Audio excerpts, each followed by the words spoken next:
तोरक मालूम बाना 7 बेरी हमार बिया कटले बाड़े 8वां बारी देखना हरू लेके अगुआ आवता। भैया आपकी कोनो गड़बड़ी ना होके 7 दे के संभाल लिए भैया। तोर दर्द हम समझ सकता नहीं, हमार बात ध्यान से सुन ले। हाँ भैया। ठनिया। हाँ भैया ठीक बा। लागत है भैया अब की हमार लगन पाँव न जाइए। बस हमके फॉलो करना भैया वो तो करबे करी ले। चल तब पानी उनी पी सब है उठाई। हाँ। ला ला। अरे ना हमरा बर बर दोनों काफी मजबूत बा।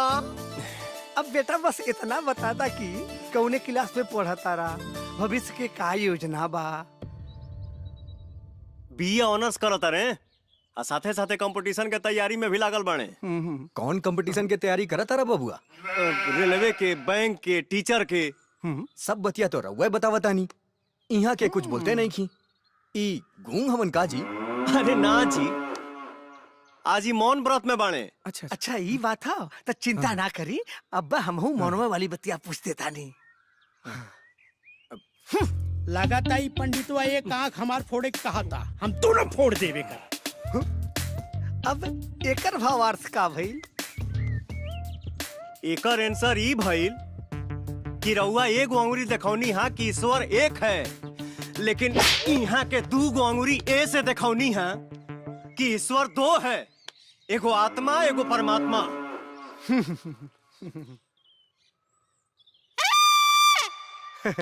लड़का तो भाई बहुत है ज्ञानी बा। रुकी अब दूसर मौन वाली सवालिया पूछा था नहीं। अच्छा थप्पड़ मारबे हम घूसा मारा। हरा चोटा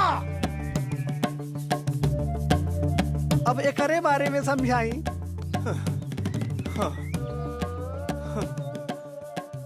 रउआ पूछनी हा कि तत्व 5 होला, क्षिति जल पावत गगन समीरा।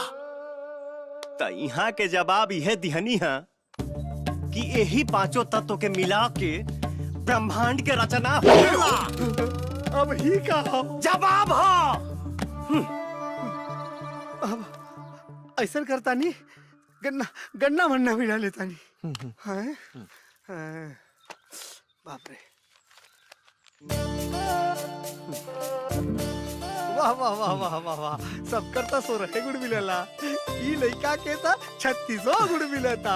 ये भाई अब रमुआ लोग आपस में नु लेनी देनी का बात कर ली लो।